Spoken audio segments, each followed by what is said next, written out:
primeiro, pedir disculpas porque despois do vídeo que acabades de ver, esta ponencia creo que vai ser un pouquinho ardua, eu vou facer o máis sincera e a mina posible, pero a verdade é que é un reto importante despois deste vídeo que vai ser bastante interesante. Ben, imagino que moitos de vos non estáis familiarizados a xestión urbanística. O primeiro que se quería dicir é que sobre o mesmo elemento físico que a terra que debemos urbanizar a xa maioría deste curso de verano, pois está o solo, que é un concepto físico distinto, que está pensado máis ben para os asentamientos poblacionais e non tanto para os usos agrícolas, ainda que tamén se utiliza nas cuestións de planeamento, falase do solo de especial protección en algúns casos para desenvolvementos agrícolas, para cuestións industriais e demais. Vou facer unha pequena aproximación á xestión urbanística para que saibades que é exactamente a xestión urbanística e onde se sitúa dentro do proceso urbanístico. Ben, aquí tedes unha pequena definición da xestión urbanística que creo que compendia bastante ben as súas finalidades, unha visión bastante sincera. O primeiro que quero destacar é que a xestión urbanística é unha función de carácter público. Isto implica que se resen polos criterios polos que se rese a administración pública, criterios de objetividade, publicidade, transparencia e demais cuestións. Sabedes que hai determinados exemplos que saen muchas veces na prensa de que isto a veces non é de todo así, pero a normativa así o prevé e as administracións públicas están obrigadas por o artigo 47 da Constitución a que isto se echa desa maneira. A xestión urbanística hai dous tipos de xestión. Isto é como calquera xestión que poda haber unha administración pública, a xestión directa, que a fai a propia administración, e a xestión indirecta, que se encomenda a particulares. O sistema de actuación directa son o de cooperación, que é o sistema que a administración asume as labores de desenvolver os ámbitos. Faise basicamente pois a cesión de terreos de cesión obligatoria á administración, a administración fai todo o desenvolvemento xerando os gastos aos propietarios. Un sistema de expropiación que se explica en sí mesmo, a administración expropia a totalidade da peza e fai os desenvolvementos. E despois están os sistemas de actuación indirecta, que son realmente os máis característicos. Son máis característicos dos tres que vedes aí e o sistema de compensación, que é o que vou a desenvolver. É o mesmo que o sistema de cooperación, só que en lugar de ser a administración urbanística a que se encarga de todo o trámite, pois son os particulares nunha asociación de propietarios que se chama Xunta de Compensación, os que fan todas estas labores. O sistema de concerto utilízase cando hai un único propietario ou unha asociación de moi pequenos propietarios que se comprometen con a administración a desenvolver os ámbitos, e o de proceso de control é unha persoa allea ao proceso, que pode ser un propietario ou non, que actúa como un agente urbanizador. Agora vamos a ver un esquema básico moi simplificado de como é o proceso urbanístico. O primeiro punto ten que estar aprobado o planeamento que contén a ordenación detallada. A ordenación detallada é a formalización dos usos, por onde van os viais, onde van as parcelas de resultado para implantar os sólidos, as dotacións, as zonas verdes e demais.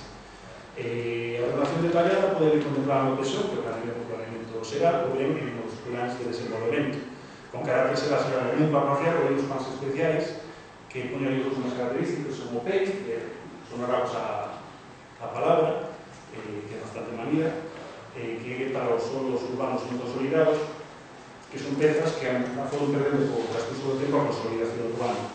Os estándares urbanísticos hai 20 anos non son iguais que os actuais, entonces isto ten unha evolución. E depois o PEPI, que son os plans de protección da reforma interior, que son os clásicos dos cascos históricos. Despois a fase de xestión, o elemento característico é o instrumento de distribución, que é onde se reparten os edificios e as cargas de actuación urbanística entre os particulares. Isto, evidentemente, no sistema de expropiación non se dá. E despois a execución, que é o documento principal, é o proxecto de urbanización, que é onde digamos que se leva materialmente a realización das obras que se precisas para transformar o terreo vasco en solares edificadas, con todos os servizos a pé de parcela. Isto que estudiamos visto así en seco, como trasladar un poquinho a ámbitos reais de planeamento, que son dous ámbitos en Vigo, o A314 Chouzo e o A473 Pazos. Ambos son de solo urbano non consolidado e tiñen unha ordenación detallada e incluída no plan xeral. Aquí, vistos así, parece que son similares, pero aquí tedes as superficies para que vexades que é unha cuestión de escala. O ámbito que vedes a vosa esquerda é bastante máis grande que o da dereita. Estes ambos funcionan de mesma maneira, con xunta de compensación, e en principio parece que o que resultaría máis fácil de desenvolver sería o ámbito máis pequeno, verdade? Porque hai menos propietarios, hai un poquinho dense, un poquinho parcelario, vedes as liñas das parcelas, vedes que hai unha microfragmentación do territorio, que eso tamén se dá nos terreos, bueno, que é a forma característica da propiedade en Galicia, non? Comentaba, salía no vídeo as persoas que trabajan no vídeo, os ponentes, comentaba que os terreos teñen tantas líneas por medio como fillos de unha familia, e iso é así. Pasa o mesmo tamén nas zonas urbanas. Vamos a trasladar isto ao solo real. Estos son as situacións reais dos terreos, como vedes no ámbito do Chouzo, que é moito máis verdes, nos ten unha zona menos desenvolvida, con casiñas pequenas, e na zona de Pazos é unha pequena peza que contempla, vou llevar para atrás para que vexades exactamente onde vai o trazado, contempla o que venía sendo o viario en unhas casas que están na punta e vedes aí esa peza que está un poquinho máis arriba que está con tres edificacións en estado ruinoso. A ordenación detallada destes ámbitos, que era esa fase que decía que onde comeza a xestión urbanística, ven sendo isto. Non se ve moi ben, o ámbito de Chouzo é máis moderno, con iso vedes que ten a ordenación dos sólidos, incluso que a súa distribución con respecto a rasantes. No caso de Pazos, no ano 2002, en un plano un pouco máis feito na alzada polo técnico redactor, o estudio Castro e Alonso, e non ten ese nivel de detalle, pero bueno, na realización dos documentos necesarios para desenvolverlos sí se acabaría ese nivel de detalle. Como dicía, ambos son polo sistema de compensación. As dificultades de xestión dun ámbito do outro non serían semellantes polo tamaño, o volume de viajes a realizar e demais. Sin embargo, en ambos pasaron os prazos porque os propietarios non chegaron a desenvolverlos. Isto será un problema porque nestes ámbitos había espacios públicos que eran de necesidade da administración municipal, que non chegaron a obterse. O proxecto de compensación, que é o instrumento de distribución nos casos de que o sistema de compensación, a súa aprobación definitiva leva aparellada de forma automática do Ministerio da Lei a cesión á administración urbanística daqueles terreos que sean precisos para os viais, as zonas verdes, as dotacións públicas, e tamén porque non hai que ceder un 10% do aproveitamento urbanístico para a administración. Estes son os espazos públicos que están previstos nestes ámbitos. No Chouzo, que ahora é unha gran avenida, non sei se habitedes antes na ordenación detallada, é un viario circulante que era viarios transversais que conectan esta peza que estaba un poquinho desencaixada do resto do entorno e conectaban co resto do seu entorno urbano. Quedábanse unha serie de espazos verdes, moitas plazas de aparcamento e o elemento máis característico do sistema será a cidade das Justisas, que é unha implantación de carácter supramunicipal porque os edificios dos xulgados que están ali ao carón están completamente desbordados na súa capacidade. No caso de Pazos, como vedes, a entidade do que percibe a administración da mellora da calidade urbana é moito máis reducida. Unha simple mellora do viario, eliminando un par de budes perigosos, unhas pequenas zonas verdes e plazas a aparcar. Como os propietarios non chegaron a desenvolver estes ámbitos, creemos un problema importante para a administración. No caso de Pazos, por eses dos embudos peligrosos, que agora vamos a entrar con eles, nos que veredes o problema que se xera cando se transfire aos particulares a creación de espacios de interese público. Aquí vedes neste extremo, este pequeno entrada de lineal, isto non era ninguna boa, non ten unha visibilidade, a mí este paso de Pazos é casi máis pequeno coche. Estaba cruzando un verde, hai que dicir. O ves aquí estas tres casiñas.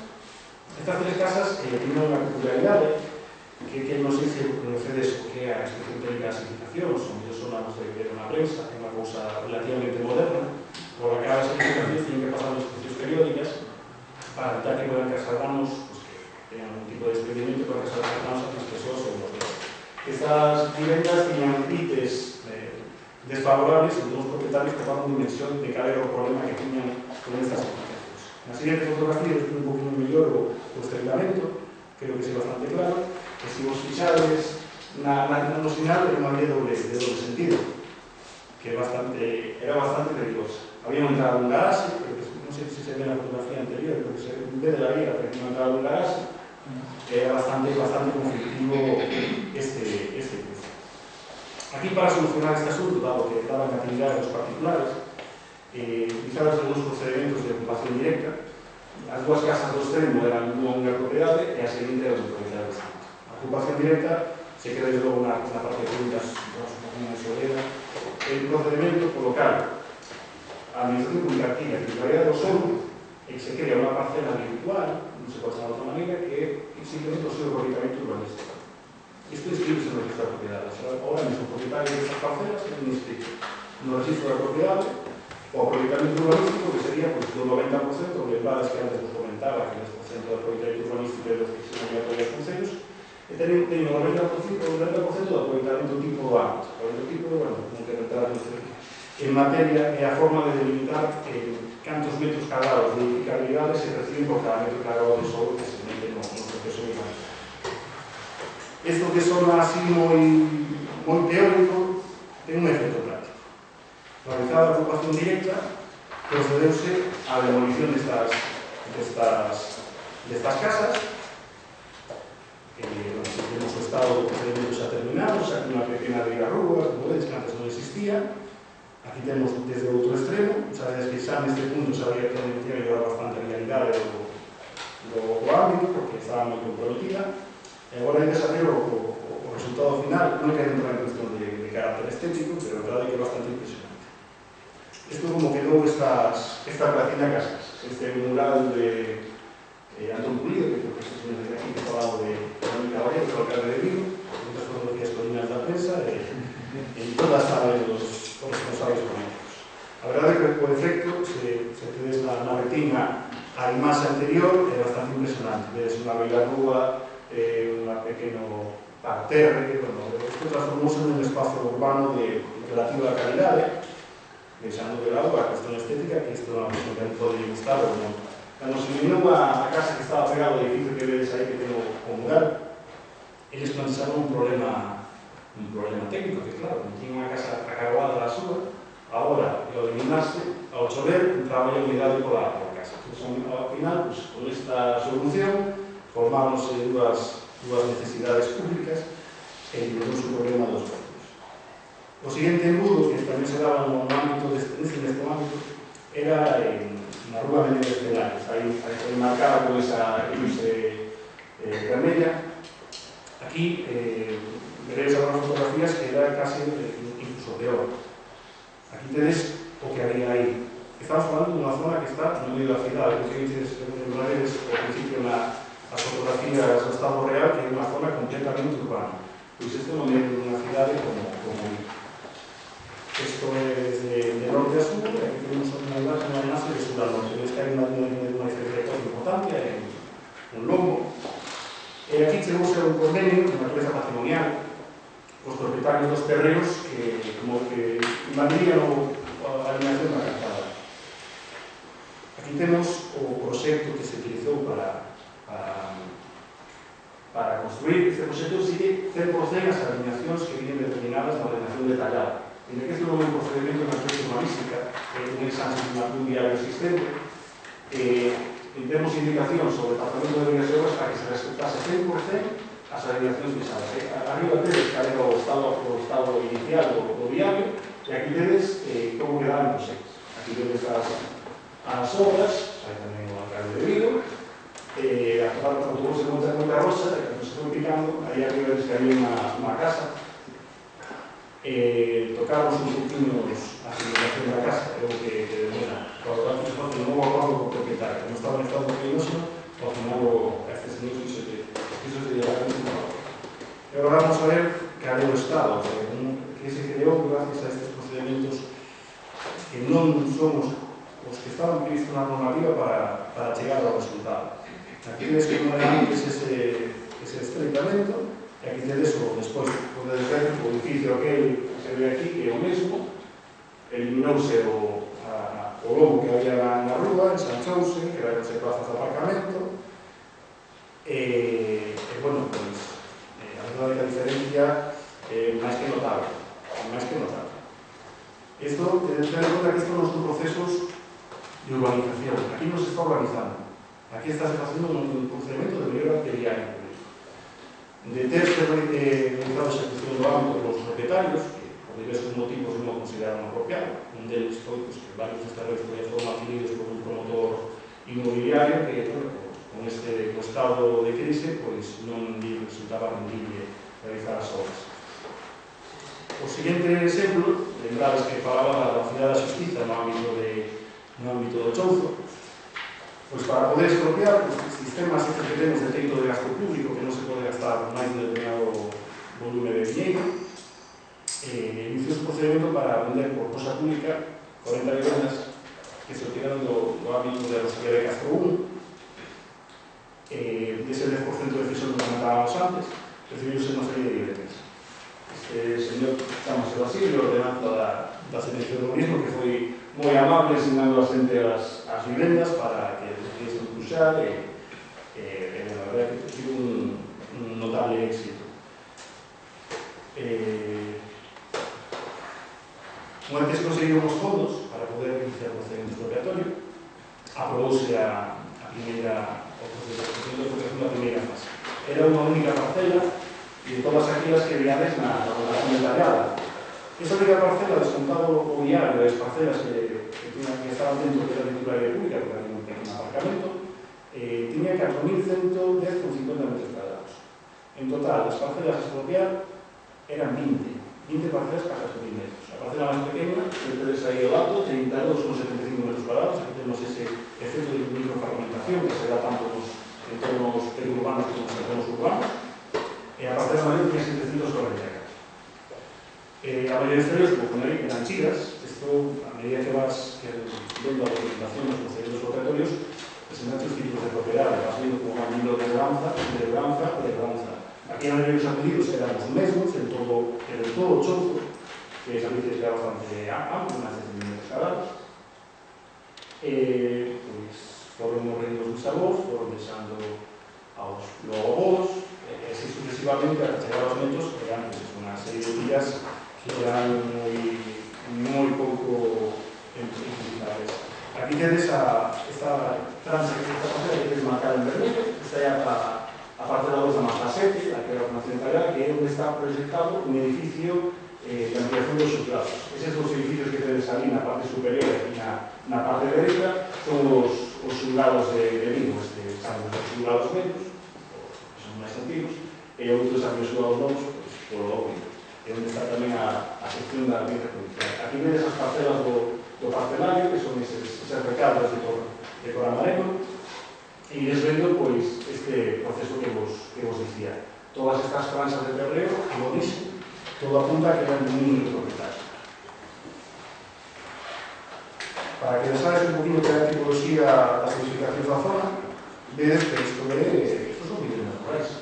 100% vivendas nun ámbito rural. Que sucede que a cidade vai crecendo, comentaba antes con José María, o efecto que ten o urbanismo é como se fose unha mancha de aceite. Se botas un chorro de aceite na mesa, vai se estendendo. Ese é o efecto que ten o urbanismo. Ten unha tendencia moi expansiva. E vai absorbendo pezas como esta, como todo o centro rural. Se tiver que vedes ao fondo, edificios que non encaixarían demasiado nunca con esta, unha zona tan tranquila da cidade. E, xa a modo de conclusións, porque eu pasando por esto, pero por tempo de tempo para recuperar, quería plantearvos estas cosas. O primeiro, a actividade urbanística, que está considerada una normativa, a privada, ten un carácter eminentemente mercantil. Todos os procesos de xestión de pezas de planeamento, nas que non hai un propietario mayoritario, suelen estar condenadas ao fracaso. Porque ese propietario mayoritario, sobre todo nas épocas nas que se tanto para construir como para mercar o produto de un día determinado, tiene un beneficio industrial moi notable. Para que nos para, xente que se ten feito realmente grandes fortunas con esta actividade de carácter mercantil. Os propietarios minoritarios, como non teñen capacidade para desenvolver os ámbitos por si mesmos, o que fan normalmente é quedar a expectativa, podemos chamar unha expectativa de carácter especulativo, esperando a que venga un promotor grande e lles merque esas pequenas parcelas que les teñen no ámbito. Se consiguen eso, o que en Francia será, tamén vos sonará de tentar toda a rúa, que solían dar os promotores inmobiliarios e para os cartos daban pisos futuros. Era o sistema. Unha permuta por outra permuta. Tiña unha parcela que tiña 13 metros cuadrados, un aproveitamento tipo de 2,37, onde que despois prestadas as cargas que den 2, entón tiña 600 metros cuadrados de edificabilidade neta. Entón, dabanse pisos en función desa edificabilidade. Para o promotor e o constructor non supone un coste real, porque costaron de os ladrillos, porque só viene de entender regalado. O sea, é unha parte moi importante do proceso. As dificultades que ten os particulares, lembrado que o sistema que temos é unha lei de fragmentación da propiedade e que non teñen capacidade de asumir eles mesmos eses custos. Entón, como non poden procurarse vivendo nos seus terreos no centro das cidades, o que buscan é desfacerse deles e construir nas zonas periféricas que teñen un desenvolvemento moito máis sinxelo. Entón, en lugar de facerse un urbanismo intensivo, compactando a cidade, estas pezas que están no medio da cidade que teñen casi un límite local, faise un urbanismo extensivo, cara fora. Isto, aparte de unha referencia que ser unha estratificación económica, porque a xente con pouca capacidade económica de factos que usa a cidade, ten un incremento dos custes moi notable, porque ten en conta que cando hai unha casa, por debaixo do subsolo hai unha canalización de cais, hai unha canalización de auga, ten que haber viarios para chegar a esa casa, hai canalizacións de electricidade, no seu caso de fibra óptica e outro tipo de servicios que poden existir, e canto máis os vas afastando dos colectores primarios, instalando colectores de reposto. O sea, o custe real aumenta. E as persoas que están vivindo fora aumentan os custes de transporte aos seus traballos, aos colexios e, ademais, servicios que poden prestar unha cidade. Sen máis, quito aquí a miña presentación, podes facer as preguntas que queiras, porque quedaron moitas cousas no aire, e derivo gustosamente. Sí. Sí, bueno, gracias. Temos un turno de preguntas. Hai dúas, algunha máis que tedes, bueno, pois sean todas dúas. Las mujeres primero. Bueno, eso no tiene por qué ser así, pero en este caso acepto porque a verdade é que sentindo moito facer unha valoración moi crítica da ponencia, pero non tanto pola propia ponencia, senón porque creo que non é aceitada para este curso. Este curso vai sobre a terra, acabamos de ver o que lle custou aos nosos antepasados conseguir a propiedade da terra máis documental. Na conferencia anterior, como sigue tendo Galicia un sitio especial de traballar esa terra na que se xa a nivel autoconsumo familiar. E aquí empezou esta ponencia dicindo que o urbanismo non afectaba ao solo rural, por así decirlo. Bueno, eu creo que esta foi unha oportunidade perdida para facer unha exposición sobre a idiosincrasia urbanística de Galicia, que é precisamente o mundo do rural, tanto o solo rústico como o solo de núcleo rural. En primeiro lugar, a lei urbanística galega sí que clasifica urbanísticamente todo o solo de Galicia, por tanto, as nosas normas urbanísticas afectan ao último repuncho de terra de Galicia. Para seguir, a nosa lei ten unha particularidade que a fai única en España e moito máis no momento da súa promulgación, e que en realidad non é unha única lei, senón que dúas leis que se estaban tramitando por separado deron lugar a unha lei, e por eso se chama de ordenación urbanística, primeira parte, a parte do urbanismo, e de protección do medio rural de Galicia. Co cal, unha lei que vai ser de protección do rural se encardinou dentro do urbanismo, porque non deixa de ser urbanismo, proteger o rural tamén. Por outra parte, esa lei no ámbito rural tiña a especificidade de ser pioneira na protección do rural en toda España. De feito, o propio principio de sustentabilidade se introduciu moito antes na nosa lei urbanística para o rural galego que na lei do solo estatal. Desde o 2002 ata o de agora tense producido moitas modificacións que suponen de alguna maneira descafeinar esa lei e ir modificando esas medidas protectoras para o solo rústico de Galicia. Entón, eu creo que no ámbito deste curso o que deberíamos ter analizado é precisamente como se trata urbanísticamente o solo rústico de Galicia e, en todo caso, como se trata urbanísticamente a urbanización peculiar de Galicia, que somos núcleo rural.